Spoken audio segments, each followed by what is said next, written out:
नमस्कार प्यारे बच्चों, एमडी टेक्निकल क्लासेस में आपका स्वागत है। एसएससी जेईई का पेपर जैसे जैसे नजदीक आ रहा है, बच्चों की लगातार इंक्वायरी आ रही है, सर तैयारी कैसे करें, बड़ा फ्रस्ट्रेशन हो रहा है, कौन सा सब्जेक्ट पहले पढ़ें, कौन सब्जेक्ट बाद में पढ़ें। तो इन्हीं सब के बारे में आज मैं बात करने के लिए आपके पास आया हूं कि हमारी स्ट्रेटजी क्या होनी चाहिए जिससे हमारे टेक्निकल में जो नंबर्स हैं वो 80 के आसपास नंबर हमारे पहुंच जाएं या 80 प्लस नंबर आ जाएं। तो आपको पता है बेटा कि टेक्निकल में 80 नंबर लाना जो है इतना आसान तो नहीं है, लेकिन अगर आप मेहनत से पढ़ते हैं और जो स्ट्रेटजी मैं बता रहा हूं अगर उस पर थोड़ा सा आप गौर करते हैं तो आपके डेफिनेटली जो नंबर है वो 80 नंबर के आसपास आपके आ सकते हैं। और अगर आपने टेक्निकल में 80 नंबर स्कोर कर लिया, ठीक है ना, तो आपका जो सीबीटी 1 जो है बहुत अच्छे नंबर से क्या होगा, क्लियर होगा।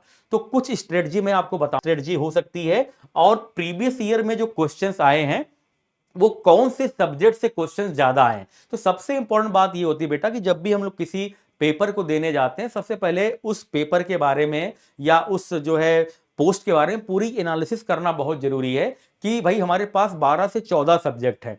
अब 12 से 14 सब्जेक्ट को सेम तरीके से पढ़ना, सब पर सेम मेहनत करना प्रैक्टिकली उतना पॉसिबल नहीं हो पाता है। और स्पेशली जैसे जैसे पेपर नजदीक आता है तो हमारा जो है धीरे धीरे से हम लोग मॉक टेस्ट लगा रहे हैं, कभी टेस्ट में नंबर कम आ रहे हैं, कभी टेस्ट में नंबर ज्यादा आ रहे हैं, ठीक है। तो हमें ये देखना पड़ता है कि भाई हम डीमोटिवेट ना हो। तो उसके लिए करना क्या होता है कि आप जो है बहुत सिस्टमैटिक वे में पढ़िए। पहले आप ये चेक करिए कि पिछले साल जो पेपर हुआ था या पिछले 4-5 साल से जो भी एसएससी जेईई का पैटर्न है वो क्या है, कौन से सब्जेक्ट से ज्यादा क्वेश्चन पूछे जा रहे हैं, कौन से सब्जेक्ट से कम क्वेश्चन पूछे जा रहे हैं। अब सपोज करिए कि आपने स्टील में बहुत ज्यादा मेहनत आपने किया, सपोज करो आपने थ्योरी ऑफ स्ट्रक्चर में बहुत ज्यादा मेहनत किया, तो थ्योरी ऑफ स्ट्रक्चर से क्वेश्चन बहुत कम पूछे जाते हैं एसएससी जेईई में। तो उससे नुकसान क्या होगा कि आपने टाइम ज्यादा दिया उस सब्जेक्ट में और उससे जो रिजल्ट मिला आपको उतना अच्छा नहीं मिला। तो सबसे पहले आप ये समझिए कि पिछले जो भी पेपर एसएससी जेईई करा रहा है उसमें सीबीटी 1 में या सीबीटी 2 में किस सब्जेक्ट से सबसे ज्यादा क्वेश्चंस पूछे जा रहे हैं। तो सबसे पहले आइए एनालिसिस देखते हैं हम लोग। आप देख पा रहे होंगे कि यहां पर जो सॉइल का जो सब्जेक्ट है जिसको आप सॉइल मैकेनिक्स बोलते हो, तो सीबीटी 1 में लगभग 9 से 10 क्वेश्चन पूछे जाते हैं, लगभग 9 से 10 क्वेश्चन ऑन एन एवरेज पूछे जा रहे हैं पिछले 4-5 सालों में, ठीक है ना। सीबीटी 2 में अगर हम लोग बात करें तो लगभग ऑन एन एवरेज 9 क्वेश्चन आ जाते हैं। सीबीटी 2 की अगर हम लोग बात करें तो ऑन एन एवरेज लगभग 9 क्वेश्चन आ जाते हैं। एस्टीमेट की बात करें तो लगभग 8 से 10 क्वेश्चन सीबीटी 1 में देखने को मिलते हैं और एवरेज अगर सीबीटी 2 की बात करें तो यहां पर भी आपको 9 क्वेश्चन के आसपास देखने को मिलेगा। आरसीसी की बात करें तो लगभग 9 से 11 क्वेश्चन आपको सीबीटी 1 में देखने को मिल सकते हैं और सीबीटी 2 में भी लगभग 8-9 क्वेश्चन आपको देखने को मिलते हैं। सोम और टॉस की बात करें तो केवल 6 से 7 क्वेश्चन आपको सोम और थ्योरी ऑफ स्ट्रक्चर को मिला करके मिलता है और सीबीटी 2 में लगभग जैसे 5 क्वेश्चन के आसपास आपको देखने को मिलेगा। बीएमसी में लगभग 12 से 17 क्वेश्चंस आ जाते हैं, लगभग 12 से 17 क्वेश्चंस आपको देखने को मिलते हैं और सीबीटी 2 में भी आपको लगभग 17 क्वेश्चन के आसपास देखने को मिलते हैं ऑन एन एवरेज। तो आप देख पा रहे होंगे बीएमसी का वेटेज काफी ज्यादा है। तो बीएमसी भले थ्योरेटिकल सब्जेक्ट है, भले थ्योरेटिकल सब्जेक्ट है बेटा, लेकिन बीएमसी को आपको बहुत अच्छे से तैयार करना है, नॉन केवल आपको सीबीटी 1 के लिए नहीं, सीबीटी 2 के लिए भी। आप देख पा रहे होंगे लगभग 17, 18, 20 नंबर तक बीएमसी और सीटी से आपको क्वेश्चन देखने को मिलते हैं, बिल्डिंग मटेरियल और कंक्रीट टेक्नोलॉजी से। ऐसे हाईवे और रेलवे और एयरपोर्ट की बात करें तो 10 से 12 क्वेश्चन सीबीटी 1 में और ऑन एन एवरेज 12 क्वेश्चन के आसपास आपका सीबीटी 2 में भी आ जाता है। ये जो एवरेज लिया गया है इसलिए लिया गया क्योंकि मॉर्निंग इवनिंग कई शिफ्ट में पेपर होते हैं, तो उसका एवरेज लेकर के बताया गया कि इतने क्वेश्चन लगभग आते हैं, ठीक है ना।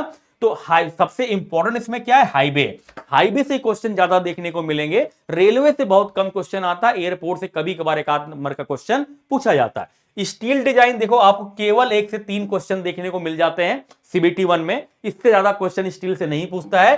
सीबीटी 2 में आपको ऑन एन एवरेज 6 क्वेश्चन के आसपास देखने को मिल सकता है। एफएम, हाइड्रोलिक मशीन और ओसीएफ को मिला दें तो यहां पर वेटेज काफी ज्यादा हो जाता है। सीबीटी 1 में 11 से 13 क्वेश्चन आपको देखने को मिलते हैं और सीबीटी 2 में ऑन एन एवरेज आपको 9 क्वेश्चन के आसपास देखने को मिलेगा। इरिगेशन एंड हाइड्रोलॉजी में 11 से 13 क्वेश्चन आता है। फिर से देखो वेटेज काफी ज्यादा है, यहां पर वेटेज काफी ज्यादा है, यहां पर वेटेज काफी क्या है, ज्यादा है। और सीबीटी 2 में भी आपको 9 क्वेश्चन के आसपास देखने को ऑन एन एवरेज मिल जाते हैं। इन्वायरमेंट में भी 10 से 11 क्वेश्चन देखने को मिलते हैं और सीबीटी 2 में भी आपको ऑन एन एवरेज 7 क्वेश्चन देखने को मिलता है। सर्वेइंग आपका बहुत छोटा सब्जेक्ट है लेकिन क्वेश्चंस काफी ज्यादा आते हैं, तो 9 से 10 क्वेश्चन आपको सीबीटी 1 में और ऑन एन एवरेज सीबीटी 2 में भी आपको 9 क्वेश्चन के आसपास देखने को मिल जाता है। अब ये जो एनालिसिस है इससे आप देख पा रहे होंगे बेटा कि जो बीएमसी सब्जेक्ट है ना, इसका वेटेज काफी क्या है, ज्यादा है। Highway subject specially highway engineering का वेटेज काफी ज्यादा है और एफएम का वेटेज काफी ज्यादा है, इरिगेशन का वेटेज सबसे और ज्यादा है और सर्वेइंग का वेटेज काफी क्या है, ज्यादा है। तो ये बेटा जो सब्जेक्ट्स है, ये जो सब्जेक्ट है इनको आपको बहुत अच्छे से करना है जिससे आपको नंबर ऑफ क्वेश्चन ज्यादा मिल पाए अटेम्प्ट करने के लिए और इससे आपका कॉन्फिडेंस भी क्या होगा, बढ़ेगा। तो जब भी आप तैयारी करें तो इन सब्जेक्ट पर आपको विशेष ध्यान देना है ना। कहीं से भी आपको क्वेश्चन करना हो करिए, पीवाईक्यूज करिए, मॉक टेस्ट लगाइए, लेकिन यहां से क्वेश्चन आपको भर भर के मिलने वाले हैं एसएससी जेईई के सीबीटी 1 में भी और सीबीटी 2 में भी। तो इन पेपर्स को, इन सब्जेक्ट को बिल्कुल नजरअंदाज आप मत करिए अगर आपको एसएससी जेईई को क्वालिफाई करना है तो अच्छे नंबर के साथ, ठीक है ना। बाकी भी सारे सब्जेक्ट आपको पढ़ने हैं लेकिन वेटेज की बात करें तो इन सब्जेक्ट का वेटेज काफी क्या ज्यादा है। अब आपकी इंक्वायरी क्या आती है, सर कौन से सब्जेक्ट का वेटेज ज्यादा है, कौन से सब्जेक्ट का वेटेज कम है। तो अगर मैं बात करूं कि एसएससी जेईई में जो 7 हाईएस्ट वेटेज सब्जेक्ट है तो आप लोग बीएमसी और सीटी, है ना। सबसे इंपॉर्टेंट क्या है आपका, बीएमसी और सीटी। सीटी मतलब कंक्रीट टेक्नोलॉजी। ये सब्जेक्ट आसान भी है और यहां से क्वेश्चंस भी काफी ज्यादा आते हैं और नंबर गेन करना भी आसान है, तो इसको आप जरूर प्रैक्टिस करके जाइए। सर्वेइंग का सिलेबस बहुत कम है ना, अच्छे से आप इसको कवर कर सकते हैं। यहां से क्वेश्चन गलत होने के चांस बहुत कम रहते हैं। क्वेश्चन अच्छे से प्रैक्टिस करके जाएंगे तो यहां से भी क्वेश्चंस आपके आसानी से हो जाएंगे।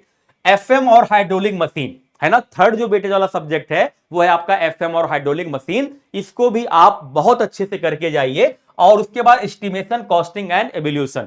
एस्टिमेशन जो सब्जेक्ट है बेटा ये भी बहुत छोटा सब्जेक्ट है लेकिन क्वेश्चन यहां से आपको भर भर के मिलने वाले हैं, तो बहुत आसानी से यहां से भी आप नंबर गेन कर सकते हैं। इरिगेशन एंड हाइड्रोलॉजी ये भी आपके थ्योरेटिकल सब्जेक्ट है लेकिन आपको नंबर काफी दे करके जाएंगे, तो इनको कभी भी नजरअंदाज आप ना करिए। और सॉइल मैकेनिक्स, सॉइल मैकेनिक्स आप लोग का फेवरेट सब्जेक्ट होता है। सॉइल मैकेनिक्स से न्यूमेरिकल भी आते हैं और साथ में अच्छी थ्योरी भी आती है। और ट्रांसपोर्टेशन इंजीनियरिंग और इसमें स्पेशली हाईवे इंजीनियरिंग, इसमें बेटा स्पेशली हाईवे इंजीनियरिंग आ रही बात समझ में। ये आपको सब्जेक्ट जो है, ये जो टॉप 7 सब्जेक्ट है ये आपके मोस्ट इंपॉर्टेंट सब्जेक्ट हैं। इनको आप जरूर अच्छे से करके जाइए। अगर इन 7 सब्जेक्ट को आप अच्छे से करके जाते हैं, ठीक है, बाकी सब्जेक्ट को थोड़ा बहुत पढ़ करके जाते हैं तो आपके नंबर बहुत अच्छे आने वाले हैं। इन 7 सब्जेक्ट को अच्छे से आप पढ़ के जाइए, अच्छे से इनकी तैयारी करिए, यहां से आपको नंबर काफी जो है आपके गेन हो सकते हैं, ठीक है ना। उसके बाद अगर हम लोग बात करें बेटा कि यहां पर जो है कैसे जो है नंबर को बढ़ाया जाए। बच्चे क्या होते हैं बेटा, मॉक टेस्ट देते हैं। बच्चे जो क्या है मॉक टेस्ट देते हैं। जरा देखिए आजकल का जो पैटर्न है बेटा मॉक टेस्ट देने का काफी है। बच्चे जो है इन 2 महीनों में, अगर सितंबर और अक्टूबर की बात करें तो मॉक टेस्ट देना जो है पसंद करते हैं और मॉक टेस्ट देना भी चाहिए। फुल सिलेबस का मॉक टेस्ट होता है, सब्जेक्ट वाइज मॉक टेस्ट होता है, तो जैसे ही आपकी प्रिपरेशन है उस हिसाब से आप मॉक टेस्ट दे सकते हैं। लेकिन मॉक टेस्ट के साथ एक दिक्कत यह भी आती है, कुछ लोग कहते हैं सर मॉक टेस्ट में नंबर कम आ रहे हैं, ठीक है ना। तो बेटा मॉक टेस्ट में कभी कभी ऐसा होता है कि मॉक टेस्ट कुछ ऐसा बन जाता है ना, कि क्वेश्चन बहुत टफ उसमें रख दिए जाते हैं और बच्चे उससे डीमोटिवेट हो जाते हैं। तो बेटा ये भी बात समझनी है कि क्या मॉक टेस्ट जो हम लगा रहे हैं क्या उसी पैटर्न का क्वेश्चन सीबीटी 1 में आता है क्या। अभी आपका मेन कंसर्न क्या है, सीबीटी 1 है। आपको पता है बेटा कि सीबीटी 1 में टेक्निकल और नॉन टेक्निकल दोनों आता है।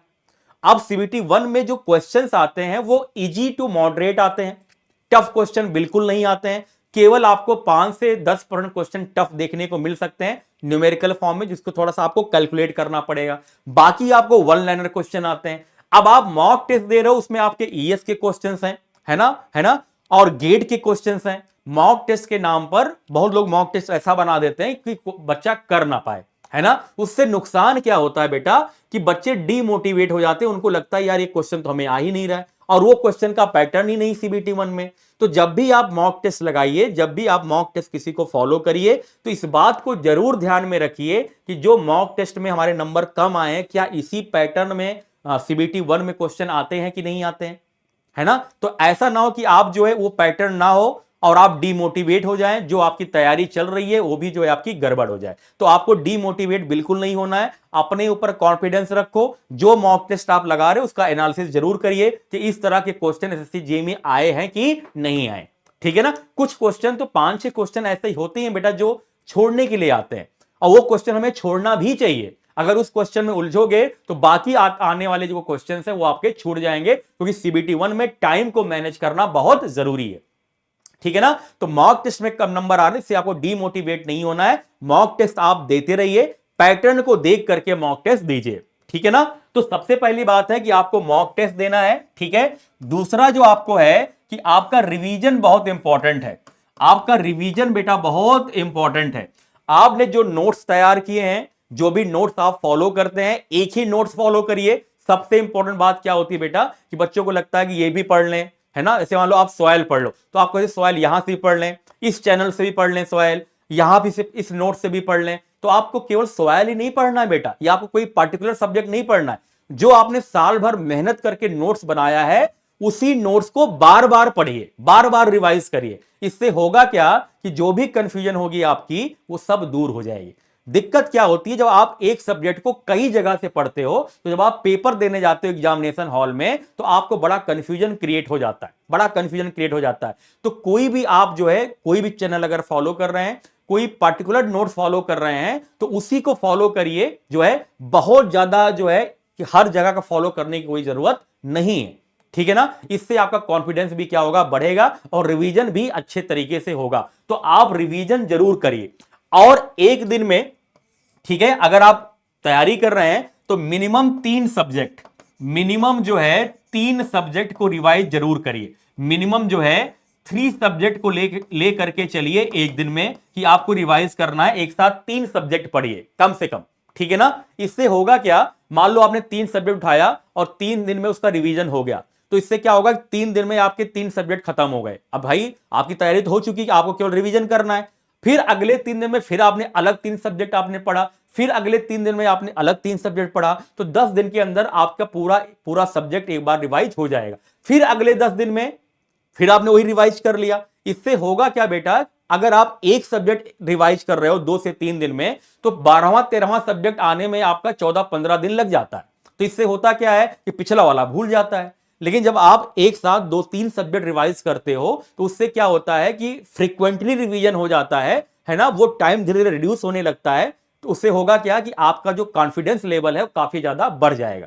तो ऐसा जरूर कोशिश करिए कि एग्जाम के पहले जो भी आपके पास नोट्स हैं, कम से कम 8 से 10 बार रिवाइज जरूर हो जाएं। इससे आपका कॉन्फिडेंस एकदम ऊपर चला जाएगा, और उसके आपके क्वेश्चन गलत होने के चांस भी क्या हो जाएंगे, कम हो जाएंगे, ठीक है ना। तो मॉक टेस्ट देना है, नोट्स को बार बार रिवीजन करना है, और साथ में बेटा प्रैक्टिस भी करनी है। साथ में आपको क्या करना है बेटा, प्रैक्टिस भी करनी है। बस यही 3 स्टेप आपको फॉलो करने हैं, और जो इंपॉर्टेंट सब्जेक्ट हैं उनको फॉलो करना है। इससे आपका बेटा तैयारी बहुत अच्छी होगी। डीमोटिवेट होने की कोई जरूरत नहीं है। अगर आप मॉक टेस्ट देने के बाद जो आपके नंबर कम आ रहे हैं, कोई बात नहीं, आप उसका एनालिसिस करिए कि अगर ये पैटर्न वाइज क्वेश्चन है तब तो ठीक है। अगर आपको लगता है कि पैटर्न वाइज नहीं है, तो आपको डीमोटिवेट होने की कोई जरूरत नहीं है, उसको आप जो है सुधार सकते हैं, ठीक है ना।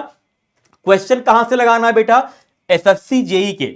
अगर आप एसएससी जेईई की तैयारी कर रहे हैं, तो एसएससी जेईई के आप जो है पिछले जो है 10 साल के क्वेश्चन जरूर लगा लीजिए, है ना। 10 ईयर के क्वेश्चन जरूर लगा लीजिए एसएससी जेईई के, ठीक है ना।